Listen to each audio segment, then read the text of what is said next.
मोक्षमार्गस्य नेतारम्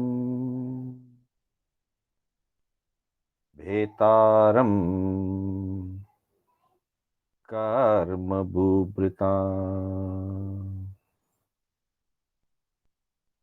ज्ञातारम् विश्वतत्त्वानाम्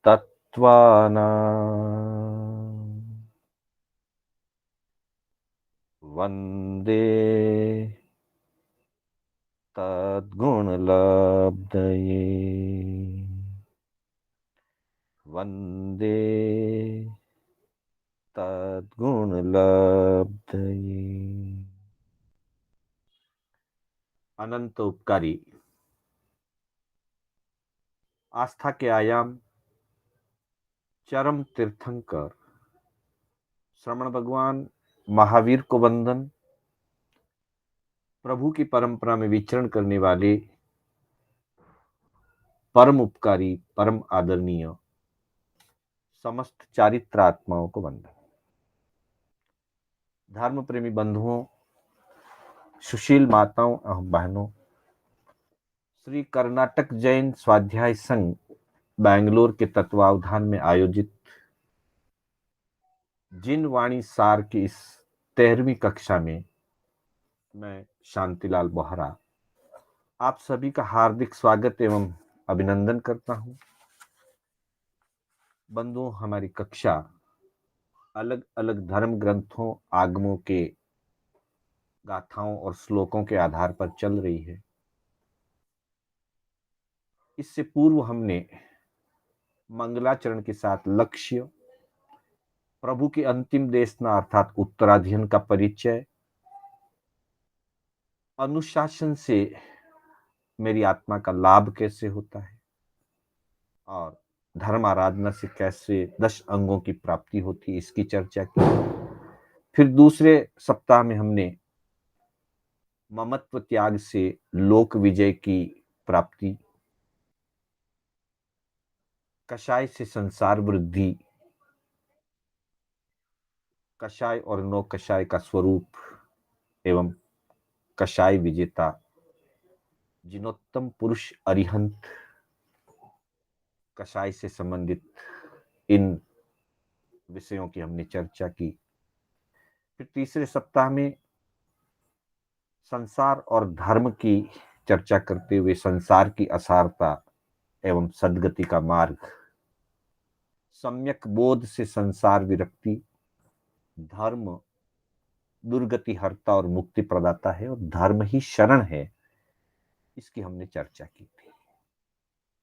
इसी कड़ी में आज हम 13वीं कक्षा में काम भोगों का दलदल क्या होता है और जीव क्यों उसमें फंसा रहता है, इसकी हम चर्चा करने जा रहे हैं। आज की जो गाथा हमने चयन की है वो उत्तराध्ययन सूत्र के 13वें अध्ययन की 30वीं गाथा है। इस गाथा में काम भोगों के जो दलदल रूप स्थितियां हैं उसकी चर्चा इसमें की गई है। एक बार गाथा का उच्चारण, फिर हम इसकी चर्चा विशेष रूप से करेंगे। नागो जहा पंक जलावसन्नो दट्ठुम थलम नाभिसमे इतीरम एवं वयम काम गुणेषु गिद्धा न भिक्षुणो मग्गमणुं वयामो न भिक्षुणो मग्गमणुं वयामो। बंधुओं, जैसा कि हम जानते हैं, उत्तराध्ययन सूत्र के अंतर्गत अलग अलग विषयों की चर्चा हुई है। अलग अलग महान आत्माओं का जीवन भी वर्णित है। उत्तराध्ययन सूत्र में कथानक विषय भी है, गणितानुयोग भी है, चरण करुणानुयोग भी और द्रव्यानुयोग भी है। चारों अनुयोगों का समन्वय अगर किसी एक ग्रंथ में, एक आगम में विशालता के साथ अगर देखना है तो उत्तराध्ययन सूत्र में मिलता है। तो वैसे 13वां अध्ययन जो चित्त संभूत के नाम से वर्णित है, इस अध्ययन में चित्त और संभूत के रूप में दो मुनियों के 6 जन्मों का वर्णन है। 5 पूर्व जन्म और अंतिम जन्म, जिसमें संभूत जो है वो ब्रह्मदत्त चक्रवर्ती के रूप में जन्म लेते हैं और चित्त मुनि हैं वो एक राजकुमार के रूप में, श्रेष्ठी कुमार के रूप में जन्म लेकर के पुनः दीक्षा धारण करते हैं। उसकी घटनाक्रम और उससे संबंधित प्रसंग इस 13वें अध्ययन में, उत्तराध्ययन सूत्र के 13वें अध्ययन में वर्णित है। थोड़ी सी पूर्व भूमिका इसकी हम जान लें कि जिस समय चित्त और संभूत मुनि धर्म की आराधना कर रहे थे, उस समय इस भरत क्षेत्र की पावन भूमि पर चक्रवर्ती सनत कुमार का शासनकाल का समय था। चित्त और संभूत अपनी धर्माराधना कर रहे थे। किसी समय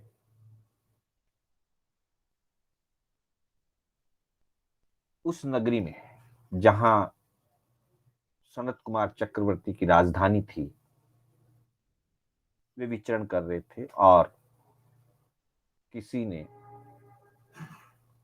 संभूत मुनि का तिरस्कार कर दिया, संभूत मुनि का अपमान कर दिया।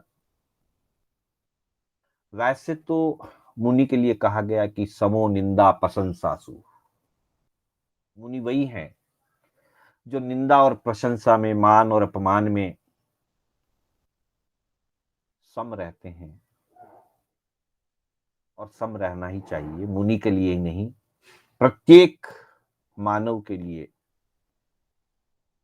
ज्ञानियों ने यही संदेश दिया है कि अनुकूलता हो, प्रतिकूलता हो, सफलता हो, असफलता हो, मान अपमान, हर परिस्थिति में समता भाव रखें। पर कई बार ऐसी स्थिति में व्यक्ति शांत रह पाता है और कभी शांत नहीं भी रह पाता है। संभूत मुनि जो अनेक वर्षों से संयम का पालन कर रहे थे, अनेक लब्धियों से संपन्न थे, और उस अपमान को समभाव से नहीं सह पाने के कारण उन्होंने अपनी तेजोलब्धि का प्रयोग किया। तेजोलब्धि के प्रयोग के कारण से पूरी नगरी में, पूरे शहर में धुआं फैल गया और एक अलग प्रकार की घुटन जैसी महसूस होने लगी। गर्मी का अनुभव होने लगा, ताप का अनुभव होने लगा और दम घुटने लगा लोगों का। चक्रवर्ती सनत कुमार धर्म तत्वों के ज्ञाता भी थे, जैन दर्शन के ज्ञाता थे। उनको आभास हो गया कि अवश्य ही किसी तपोलब्धि के धारक मुनि ने अपनी तेजोलब्धि का प्रयोग किया है। वे अपने पटरानी के साथ मुनि से क्षमायाचना करने पहुंचे। मुनि से क्षमायाचना की कि आप अपनी लब्धि को समेट लीजिए, आपका जो भी अपमान हुआ है, जिसने भी आपका तिरस्कार किया है, उसके लिए मैं आपसे क्षमा याचना करता हूं। तो ऐसी स्थिति में मुनि का क्रोध थोड़ा शांत हुआ और उन्होंने अपनी लब्धि को समेटी। पर उसी प्रसंग में चक्रवर्ती के साथ जो उनकी पटरानी स्त्री रत्न श्रीदेवी, वे भी उन्हें वंदन नमस्कार करके क्षमा याचना करती है, भक्तिपूर्वक वंदन करती है। और उस समय अचानक से श्रीदेवी के बाल मुनि के अंगुष्ठ को स्पर्श हो जाते हैं।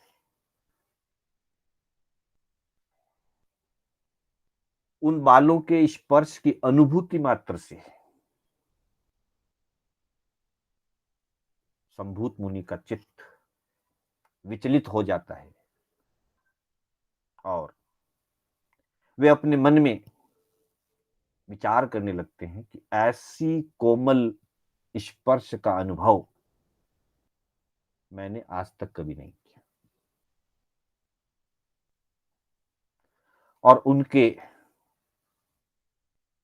आसक्ति का उदय हो जाता है और उस आसक्ति के कारण वे निदान करते हैं कि मेरे साधना का, मेरे संयम का, मेरे तप का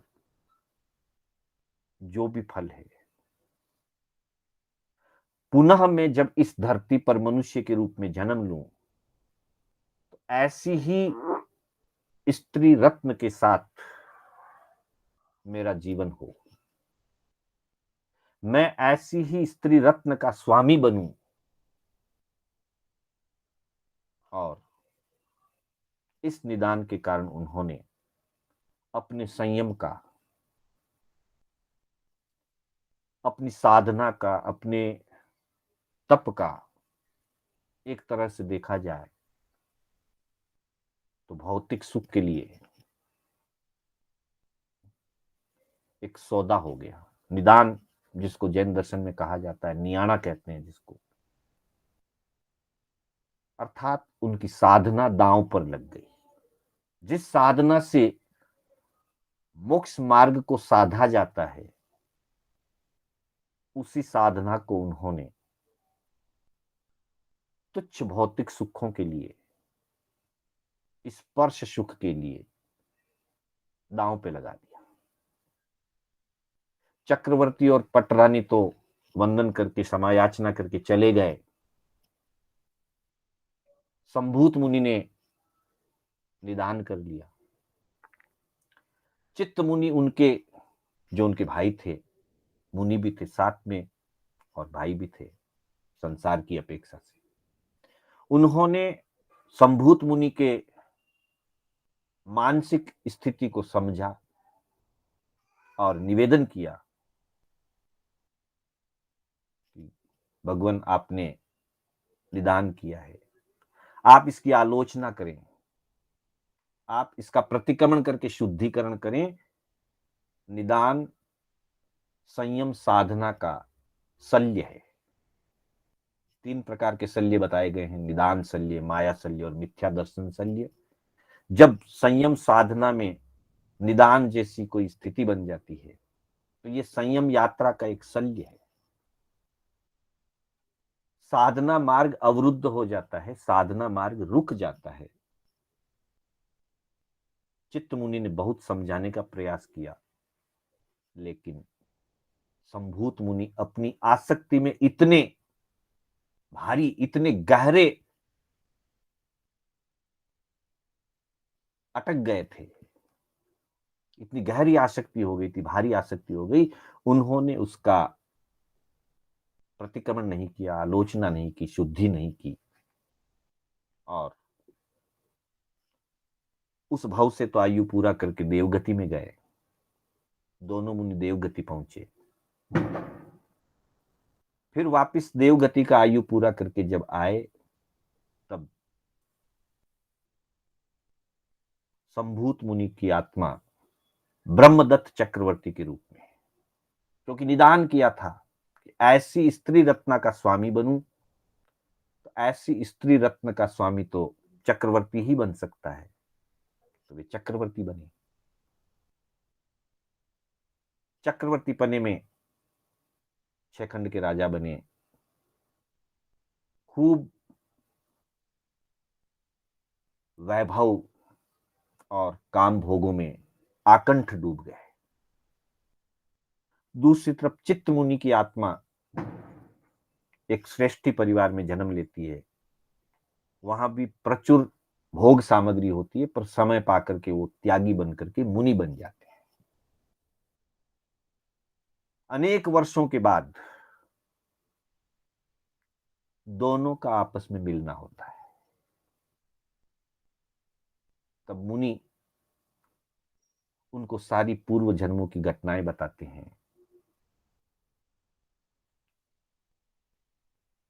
उन सब को जानने के बाद ब्रह्मदत्त चक्रवर्ती, क्योंकि आसक्ति गहरी है, चक्रवर्ती पद पर हैं, संभूत मुनि उनसे फिर धर्म की प्रेरणा करते हैं। इस गाथा का जो मूल उद्देश्य है वो यही है कि हम सब जानते हैं, हमने भी पूर्व कक्षाओं में धर्म दुर्लभ है, धर्म ही शरण है, धर्म ही दुखों का हर्ता और मुक्ति का प्रदाता है, ये सब जानते हैं। जानने के बाद भी उस धर्म का गहराई से आचरण क्यों नहीं कर पाते, बस इसी महत्व को समझाने वाली ये गाथा है। तो मुनि प्रेरणा करते हैं, तब चक्रवर्ती ब्रह्मदत्त कहते हैं कि मैं भोगों का त्याग करने में समर्थ नहीं हूं। अब देखिए, एक चक्रवर्ती, इस संसार में सांसारिक दृष्टि से देखा जाए तो सबसे बलवान पुरुष होता है चक्रवर्ती। तीर्थंकर अनंत बली होते हैं, वे आध्यात्मिक पुरुष हैं, मैं उनकी चर्चा नहीं करता, पर संसारी व्यक्तियों में चक्रवर्ती सबसे अधिक बलवान होते हैं, उनके बल की कोई कमी नहीं होती।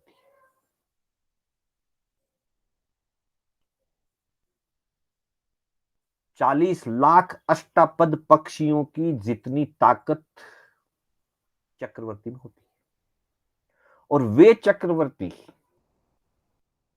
मुनि के सामने अपनी असमर्थता जाहिर करते हैं कि मैं भोगों का त्याग करने में और धर्म की आराधना करने में असमर्थ हूं। मतलब वो अपने आप को शक्तिहीन महसूस करते हैं, असमर्थ महसूस करते हैं। तब ये बताते हैं कि मैंने निदान किया था, मैं भोगों में आसक्त हो गया था और निदान किया था, और आज भी भोगों में आसक्त हूं। तो भोगों की आसक्ति जहां होती है, वह व्यक्ति धर्म के मार्ग में, संयम के मार्ग में अपना पराक्रम नहीं लगा पाता, धर्म साधना, धर्म आराधना नहीं कर पाता। इसी की बात एक उदाहरण के द्वारा बताई है। नागो जहा पंक जलावसन्नो, इसका अर्थ हम समझे इस गाथा का कि नागो जहा पंक जलावसन्नो, जैसे एक हाथी, नागो शब्द प्राकृत का है, ये पूरी गाथा प्राकृत की है, हाथी का पर्यायवाची है नागो। जैसे एक हाथी पंक जलावसन्नो, कीचड़ वाले पानी में फंस जाता है, धंस जाता है, दलदल में फंस जाता है। अब वो दलदल में फंसा हुआ है हाथी, उसकी चाहना तो ये रहती है कि मैं इस दलदल से बाहर निकलूं, और सामने सूखा मैदान दिखाई देता है। दट्ठुम थलम नाभि समेई तीरम।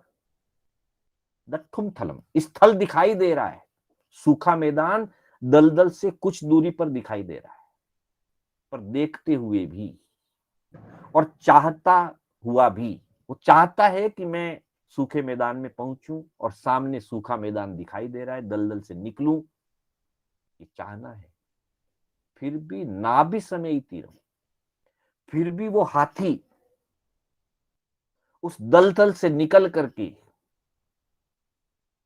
उस किनारे पर रहे हुए सूखे मैदान पर नहीं पहुंच पाता।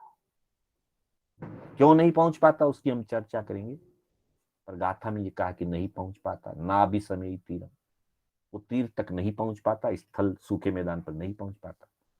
एवं वयम, यही स्थिति हमारी है, इसी प्रकार हम भी, एवं वयम, इसी प्रकार हम भी, काम गुणेषु गिद्धा, हम काम गुणों में, अर्थात कामों के जो 5 गुण काम गुण कहे गए हैं, शब्द, रूप, गंध, रस और स्पर्श, अर्थात जो 5 इंद्रियों के जो विषय हैं उनको काम गुण कहा गया है। काम गुणेषु गिद्धा, इन काम गुणों में, शब्दादि विषयों में हम आसक्त होने के कारण, या जो भी उसमें आसक्त होता है, ना भिक्षुणो मग्गम अनुवयामो,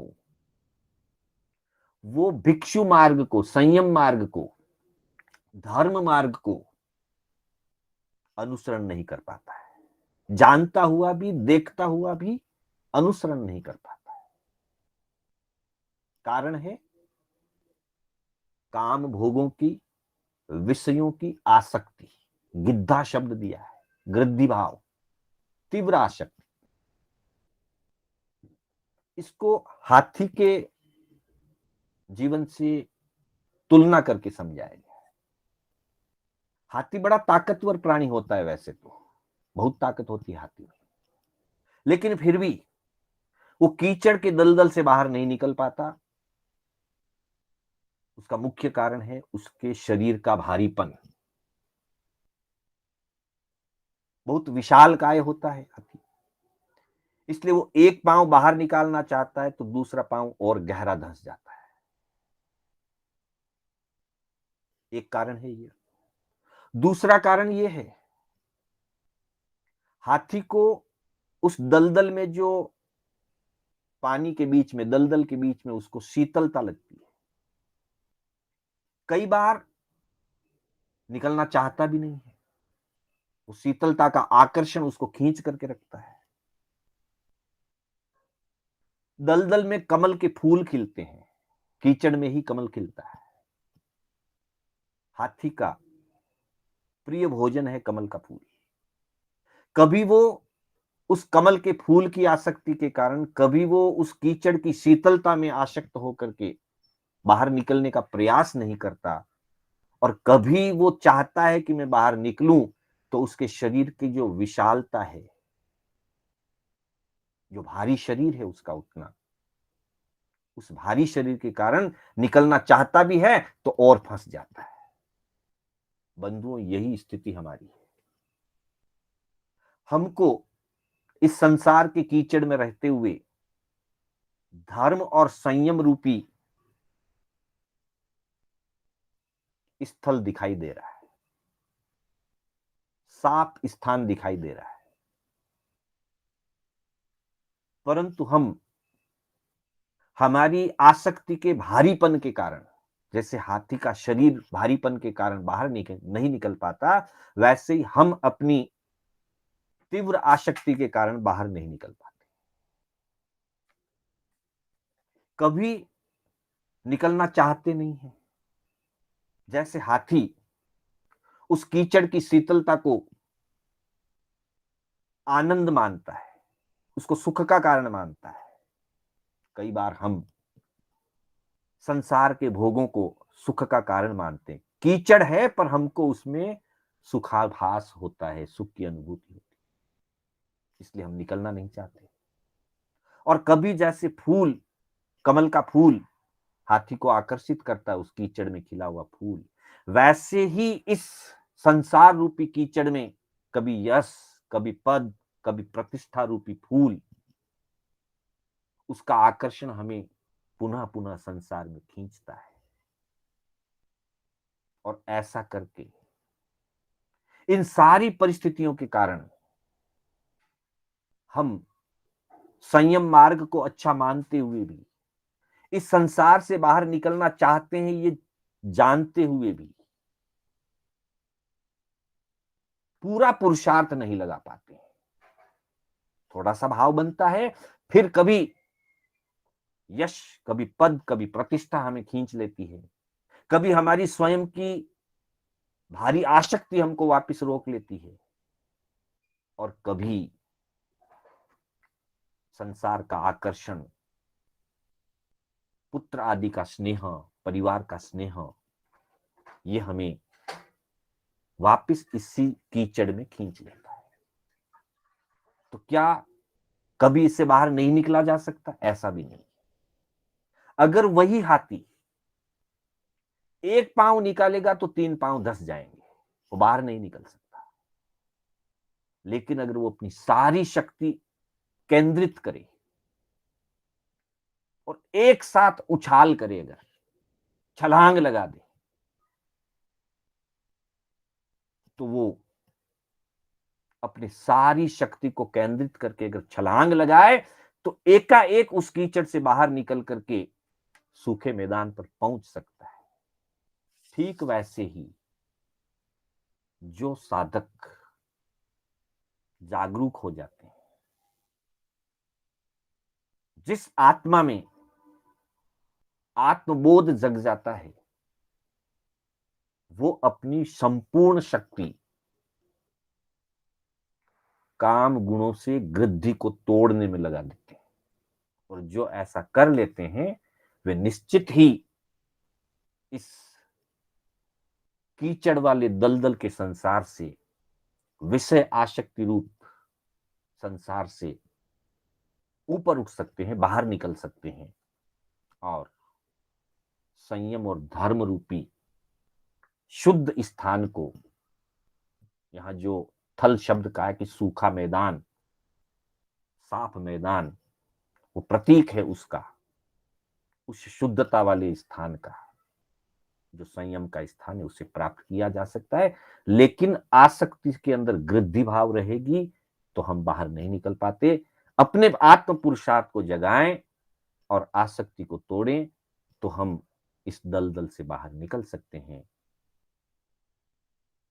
ब्रह्मदत्त इस गाथा को कहते हुए इस बात की भावना व्यक्त करते हैं कि मैंने तो पूर्व भाव में निदान कर लिया था, इसलिए अब मैं मानता हूं कि आप जो कह रहे हो वो मार्ग सही है, मैं चाहता भी हूं कि मैं निकल जाऊं, लेकिन निदानकृत होने के कारण मैं नहीं निकल पाता हूं, नहीं निकल सक रहा हूं। लेकिन बाकी के तो इससे बाहर निकल सकते हैं। तो ये गाथा हमें इसी बात का संदेश देती है कि हम इस कीचड़ को कीचड़ समझें, आनंदित ना समझें, सुखानुभूति इसमें ना देखें, आकर्षण का स्थान ना देखें, तो हम अपने आत्म पुरुषार्थ को जगा करके इससे बाहर निकल सकते हैं। वो दिन हमारा धन्य होगा जिस दिन रोज हम 3 मनोरथ का चिंतन करते हैं कि इस संसार से निकल करके पंच महावरधारी मुनि बनूं। तो ये गाथा हमको उसके लिए प्रेरणा देती है। हम इस प्रेरणा को प्राप्त करें। इन्हीं भावनाओं के साथ मैं अपने शब्दों को विराम देना चाहूंगा। समय हो चुका है। मेरे बोलने में कोई स्खलना हुई हो अथवा जिनाज्ञा विपरीत कथन हुआ हो तो उसके लिए बारंबार मिच्छामि दुक्कडम। मंगल पाठ के साथ हमारी कक्षा समाप्त होगी। गुरुदेव की आज्ञा से, बड़े श्रावकों की आज्ञा से, चत्तारि मंगलम अरिहंता मंगलम सिद्धा मंगलम साहु मंगलम केवली पनत्तो धम्मो मंगलम। चत्तारि लोगुत्तमा अरिहंता लोगुत्तमा सिद्धा लोगुत्तमा साहु लोगुत्तमा केवली पनत्तो धम्मो लोगुत्तमो। चत्तारि शरणं पवज्जामि अरिहन्ते शरणं पवज्जामि सिद्धे शरणं पवज्जामि साहु शरणं पवज्जामि केवली पणत्तम धम्मम शरणं पवज्जामि। अरिहंतों का शरणा, सिद्धों का शरणा, साधु जी का शरणा, केवली पुरुष दया धर्म का शरणा। चार शरणा दुर्गति हरना और न शरणा कोई, जो भव्य प्राणी आदरे तो अक्षय अमर पद होय। श्रवण भगवान महावीर स्वामी की जय। समस्त चारित्र आत्माओं की जय। सादर जय जिनेन्द्र। जय